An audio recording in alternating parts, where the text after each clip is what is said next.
Jesse Kelly Show. Let's have some fun. On a Tuesday and a Wednesday. It's Wednesday, Chris. Chris messed that up. He told me it was Tuesday right before the show. It's a Wednesday, a hump day, and I'm so happy to be here on a Wednesday. So it's going to kind of be one of those catch-all type shows because there's a bunch of different things I want to swoop in and out of. One, I'm going to talk about the progress that is being made. I've been pretty hard on a few people the past couple days, but we are making good progress, and we're going to discuss that tonight. I'll get to that in just a little bit.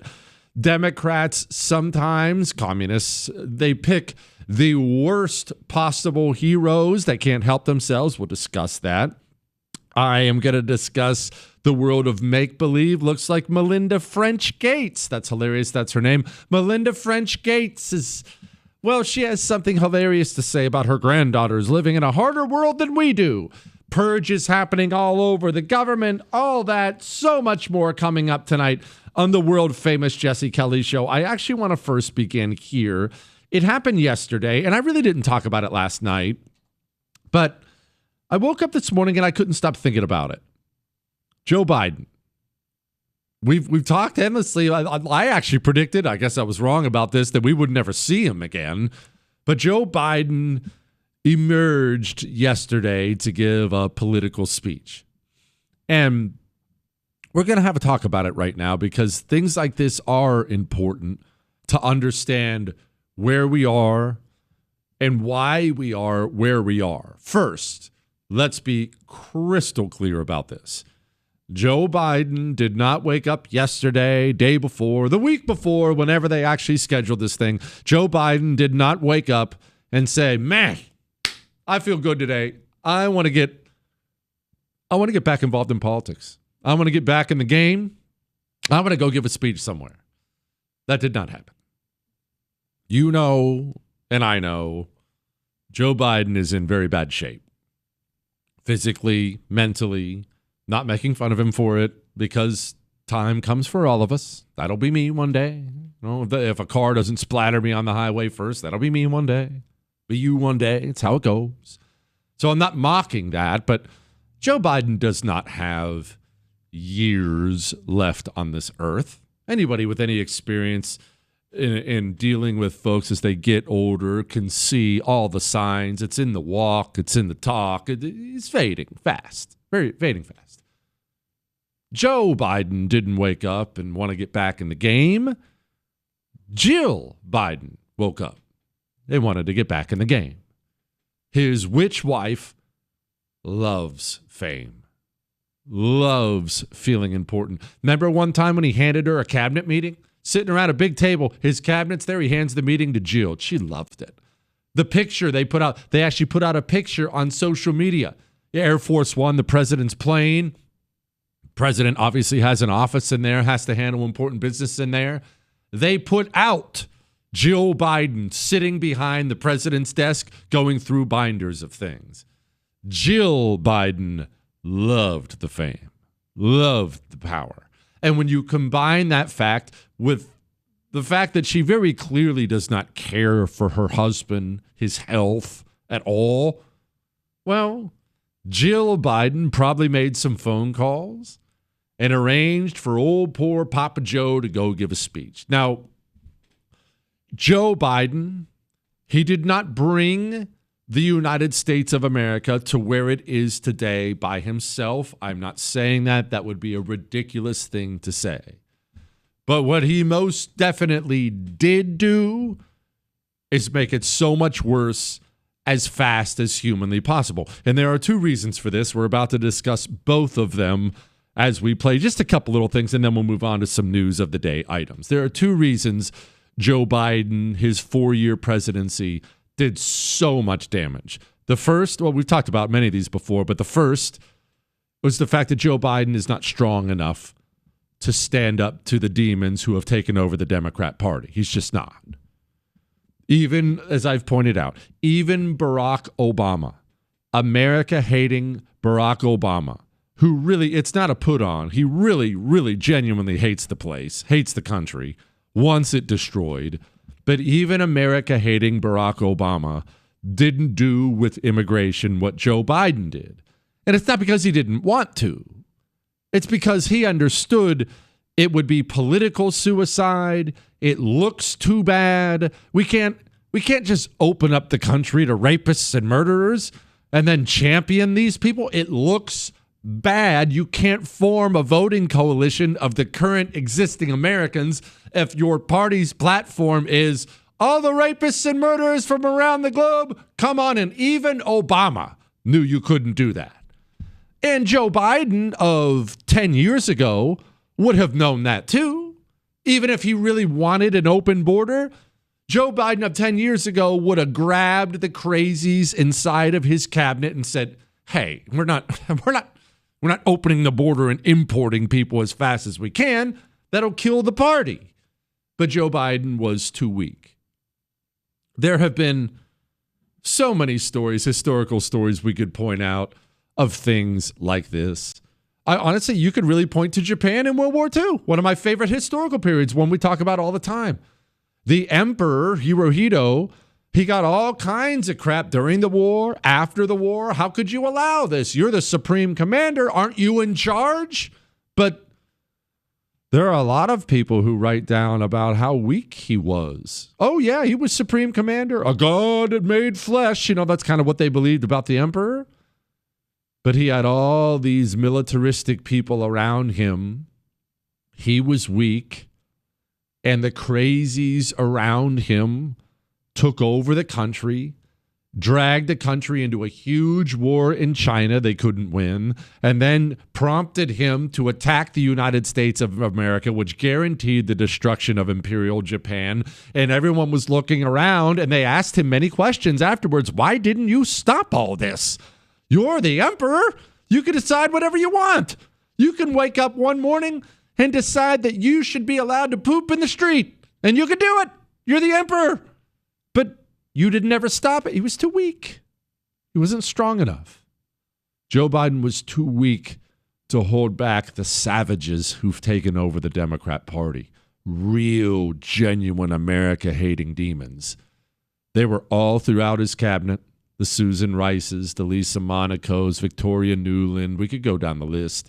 They were all over his cabinet.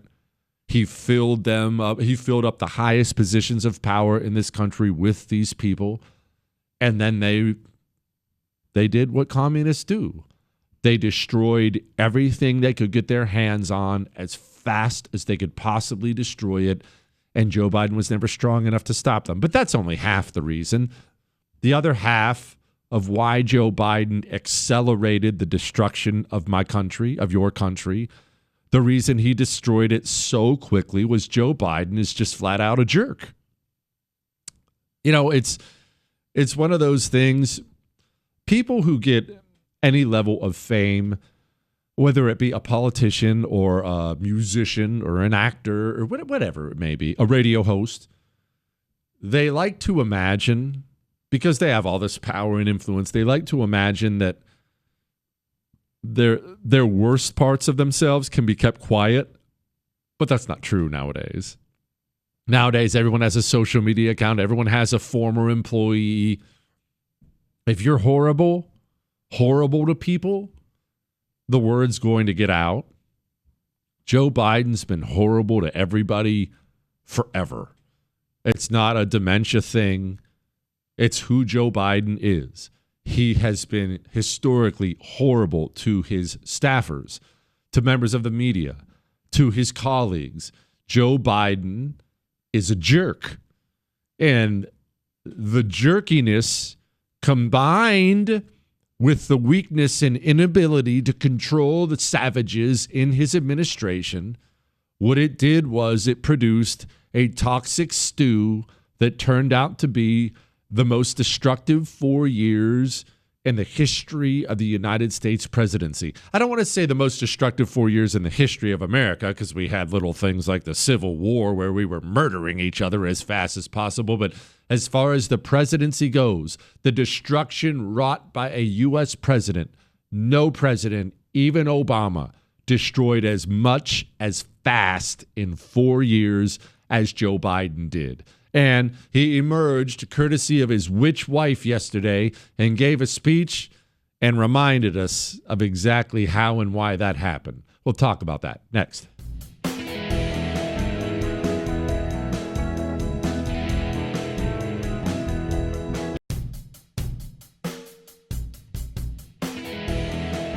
It is the Jesse Kelly Show on a wonderful, wonderful Wednesday, not a Tuesday like Chris said it was at the beginning of the show. Remember, you can email the show, love, hate, death threats, whatever you would like. Ask Dr. Jesse questions for Friday. Email all that to jesse@jessekellyshow.com. So Joe Biden emerged yesterday, and let's just dwell for a moment on the fact that this human being was the United States president for 4 years. And remember how hard Donald Trump famously worked during his first 4 years? And he still does, by the way. He's famous for this. Even his worst critics, unless they're just outright liars, they acknowledge the fact the dude is always working. He is always doing something. It's a meeting with this foreign leader. He's on the phone with this guy. He has a cabinet meeting. He is famously a workaholic. There were days where he would work at his age 20 hours a day. I can't work 20 hours a day. And you know I'm not one of these pom-pom wavers. Trump walks on water. It's seriously impressive how hard that human being works, how many hours he works a day. But that's also what the president kind of has to do. Consider for a moment everything. This is just off the top of my head. I haven't written anything down. What's on Donald Trump's plate? Okay, well, let's see. He has to deal with and clean out all the communist subversion inside the Pentagon, inside the FBI, CIA, NSA. He has to deal with endless amounts of opposition from judges. At the same time, he has to secure the border. At the same time, he has to figure out how to locate and deport all the illegals who are in the country. At the same time, he has to deal with the United States economy, with prices, inflation. He's trying to figure out tariffs, who gets this tariff, who gets that tariff. At the same time, he's trying to negotiate with NATO, figure out what's going on there. At the same time, you're getting the idea. The job of the president of the United States is overwhelming and more stressful than you or I could imagine. And I'm not discounting the stress of your job or your life or whatever you're doing. Look, stay-at-home mom is stressful. I get it. I get it. The kids crapped on the floor and dinner got ruined. I know. It's stressful. Imagine the weight of the world when you're the president of the United States of America, responsible. It's a lot. Now, just dwell for a moment on the fact that for 4 years, this guy held the job. Everyone deserves to be treated with dignity, regardless of their standing, regardless of their economic situation, regardless of who they are. People can't sign on to their accounts. What do you think it does to that woman's living alone? At 74 years checking, just not able to even find out whether she can't even find out what that disability claim is she has. Think of what the psychic calm gives so many people who just don't know where to go, don't know how to traverse what needs to be done, or alone. We're 100 days, a little more than 100 days into Donald Trump's presidency. Just what you've seen. Forget about what you haven't seen. How many meetings have you seen him take with, he had to convene his cabinet. You do this, you do that. How many questions from reporters have you seen him field? Okay, you stop. How many foreign dignitaries have had to come in? He's negotiating. He's talking about this. That's what you have to do as president. We let that guy be president for 4 years. The American media knew he was not physically or mentally ready to do the job, and they were so invested in destroying Donald Trump, in stopping Donald Trump, they handed the United States of America to that guy for 4 years. And we're doing this tonight because it is important to look back. I want to clarify. It is important. Have you ever looked at an older celebrity, an older rock star or movie star, and said to yourself, you saw a picture of him and thought, oh, man, he's lived a hard life. She's lived a hard life. Have you ever seen one of those?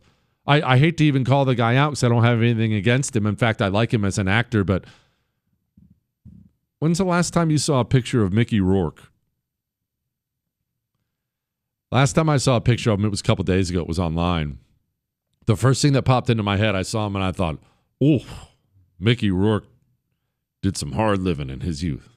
Some hard living. And you ask yourself, why? How did they come to that point? You want to know what they did to themselves. It's important to look at yourself as a country if you're in a state of decay and ask how. How did we get here? Why did we get here? I mean, this guy was president. And I had never seen hardly any black people in Scranton at the time I was only going in fourth grade. And I remember seeing the kids going by at the time called colored kids on a bus going by. Oh, poor Joe. I saw the bus full of coloreds anyway. But this is something look, Joe Biden brought a level of shamelessness to politics that even politicians who in general are shameless human beings would wince and cringe at. This is the Joe Biden who looked at a room full of black people and told them all, just didn't look completely shameless, a total sociopath. He told them Republicans would put them back in chains. Remember that? I think it was Mitt Romney. Wasn't that Mitt Romney? It was Mitt Romney, the biggest milquetoast weenie dork in the world. And Joe Biden, without missing a beat, looked at a room full of black people and told them, we're going to put you all back in chains. Unchain Wall Street. They're going to put you all back in chains. Just a crazy nut. But that was as nice as I can be. Let's talk about the jerk part of Biden and how he changed things in this country.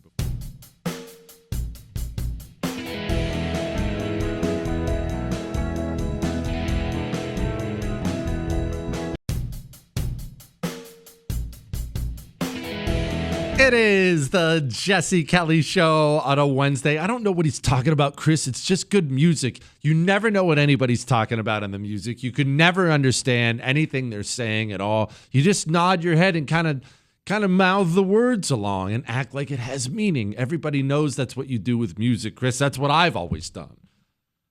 Back to Joe. We'll wrap this up because I want to move on, talk about some good things and do some emails and stuff. We talked about his weakness, his stupidity, but his meanness.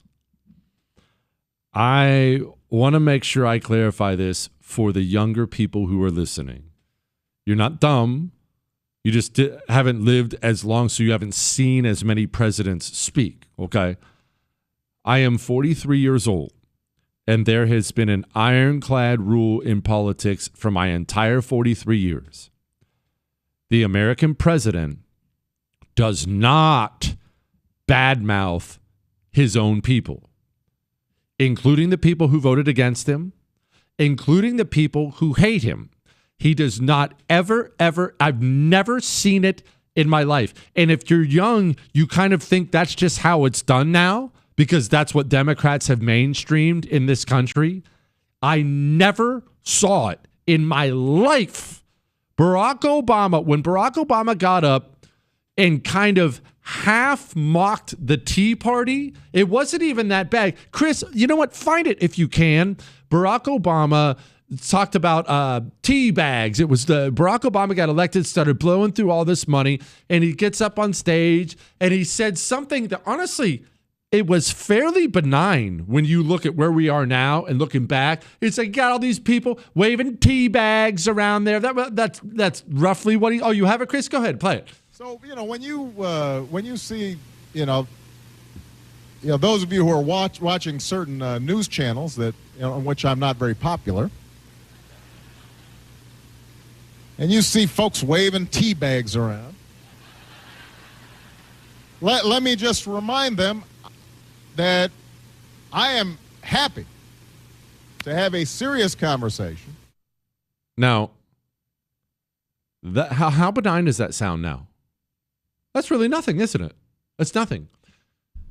At the time when he said that relatively benign thing was a huge scandal, and it was a big deal. Whoa! What's he doing talking down to a big portion of Americans?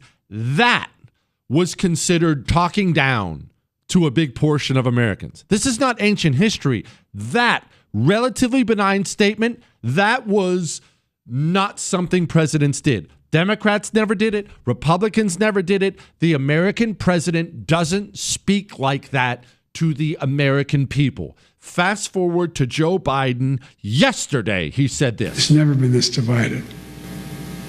Granted, it's roughly 30%, but it's a 30% that has no heart.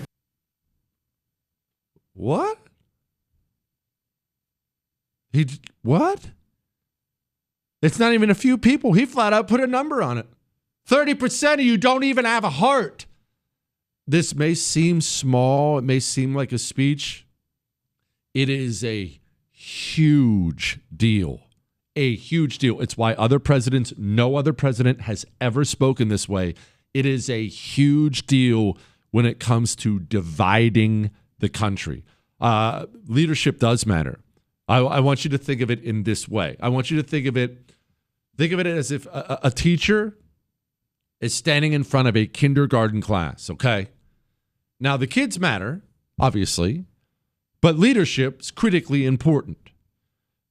A kindergarten teacher should never, ever, ever, ever, ever speak out against a certain group of students ever and call them the enemy, say they have no heart. You would never, if it happened, that teacher would probably be fired in your school. Well, yeah, 30% of you are too dumb to even be here.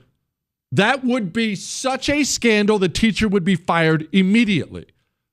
Because when you have a leadership position and you speak that way and you create those kind of divisions, that's very difficult, if not impossible, to heal. It's almost impossible to heal that when leaders speak that way. But Joe Biden, it wasn't some kind of a one-off thing. Joe Biden, a natural jerk to everybody.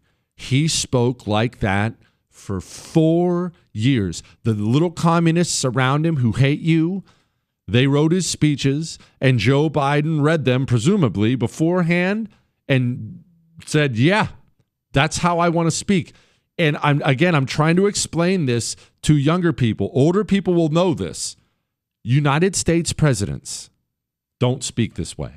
They do not speak this way. It has never happened in the history of this country. American presidents don't speak like this. Donald Trump and the MAGA Republicans represent an extremism that threatens the very foundations of our republic. We've been patient, but our patience is wearing thin. And your refusal has cost all of us. And by the way, if they want to think to take on government if we get out of line, which they're talking again about, well, guess what? They need F-15s. They don't need a rifle. If you would like to know why it seems like we are irreparably divided, there are many reasons for it. There are many enemies for it. It's happened over a long, long, long period of time as we slowly but steadily have separated as a country. But I would venture to say you can't find me a single person who is more responsible for the divide of this country than Joe Biden. You may find people who are equal to him, but I don't know if you can, and you can't find somebody who's more responsible for the fact that this is just how, it's not just how they think now, this is how they talk. You see it now in casual, polite conversation in Democrat circles. Democrats will just talk about murdering you, how you deserve to die, how you deserve this. All those Teslas, you know, the Tesla vandalization that we've seen so much of now, there's something that's really hit me. That Governor Shapiro, the firebombing of his mansion, you saw that guy by now. You've seen a picture of him. He looks like a nut. He just looks like a nut. The people who were keying Teslas, somebody rubbed their butt on one. The people who were keying Teslas, sure, some of them were younger and kind of looked like nuts. Almost every one of those people I saw was an older, we're talking 50 plus years old, decently dressed, normal looking human being, just a Democrat. And for a modern Democrat, violence, treating Republicans as if they're Nazis, keying somebody's car because you don't like the guy who manufactured it, it's just, well, it's how they operate. It's just become how they do business. And this is when you need leaders. And this is when you need leaders like Joe Biden, like the president, to step in and say, hey, no more of that. I'm calling out right now, stop. They're not your enemy. Stop with that. But they didn't. Instead, everything is turning it up. Volume up, volume up, volume up. I still am floored. And you remember I used to go off about this, that an American president spoke this way to the American people. Donald Trump and the MAGA Republicans represent an extremism that threatens the very foundations of our republic. That speech, I know you remember it. That's the most evil speech in the history of the United States of America. That is the most evil speech ever given by a politician in the history of this country. And Joe Biden has to own it. Enough. Let's talk about a couple good things.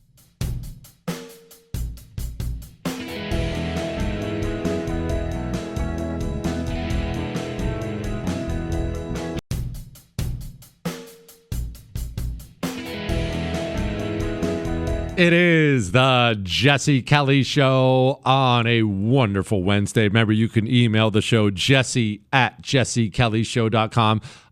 So you can stop sending emails now about the history thing.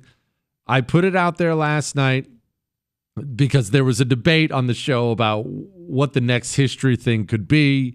Do I do the kamikazes of WW2 or do I do something around Alexander the Great? The emails flooded in for both sides, but there's no question that Alexander the Great actually was the winner in that whole thing. So whenever the next one is, and I'm not telling you when it's going to be because I don't know yet, whenever the next one is, it'll be Alexander. But we did get so many kamikaze requests that will probably be the one after, okay? There were a lot of that. So if you voted for that, don't think you're going to get hosed. I'll get to that at some point in time, all right? All right. Now, I've been in a salty mood all week, and I've been hard on the administration in general when I see things aren't moving quickly, because I believe we have to move quickly for 4 years in order to save the country. You know that. That's why I do it. It's important you understand that is why I do it.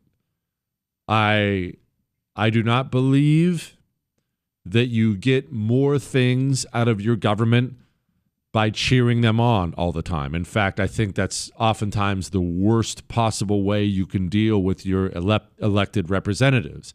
When you become their fan, when you become their cheerleader, they don't wake up and feel pressured to do more things for you, because instead of being somebody who pushes them, when you become a fan of them, they tend to rest on their laurels.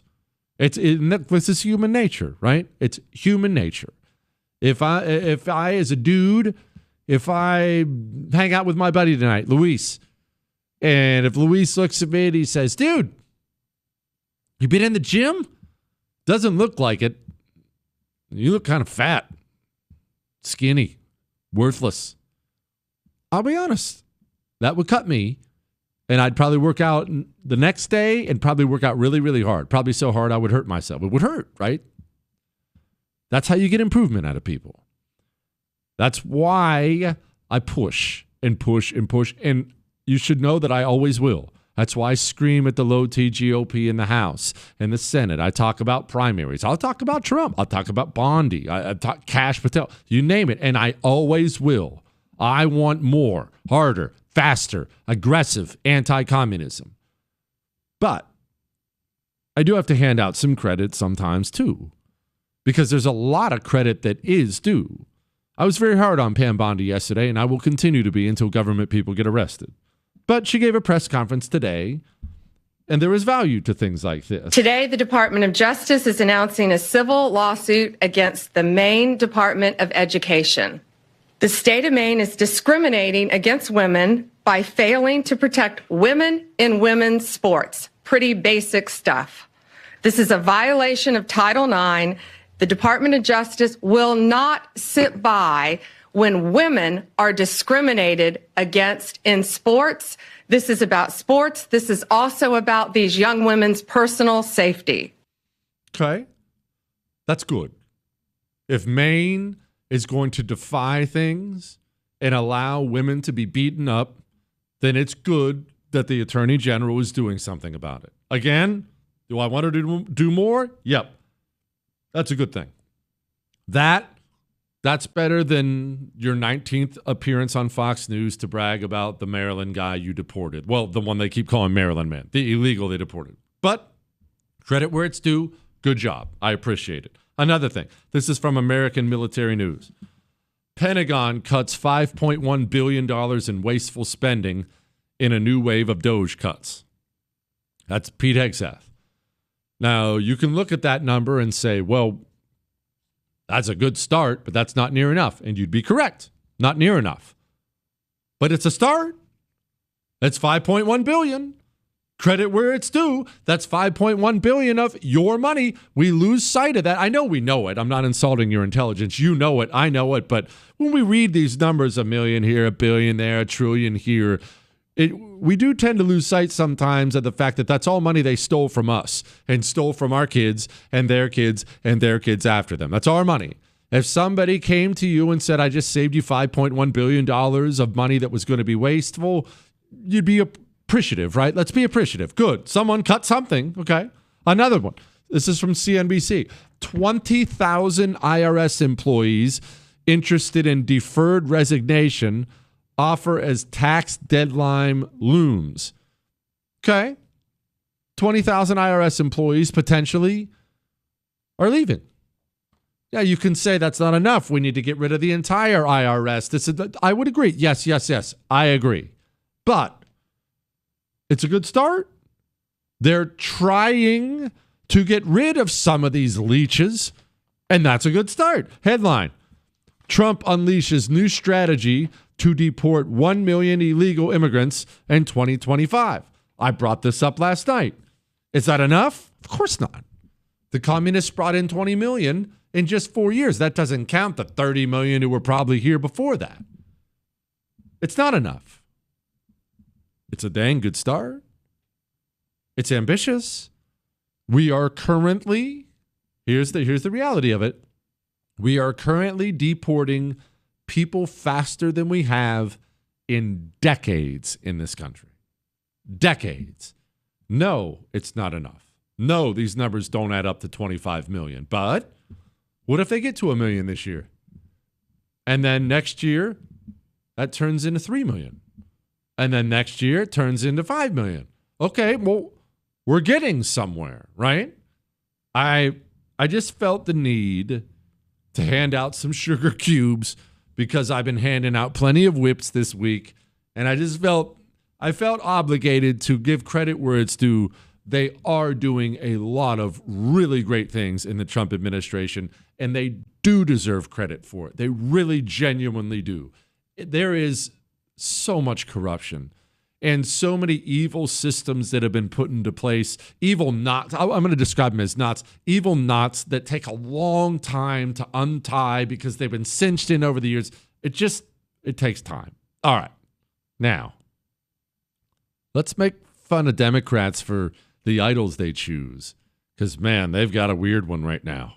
Hang on.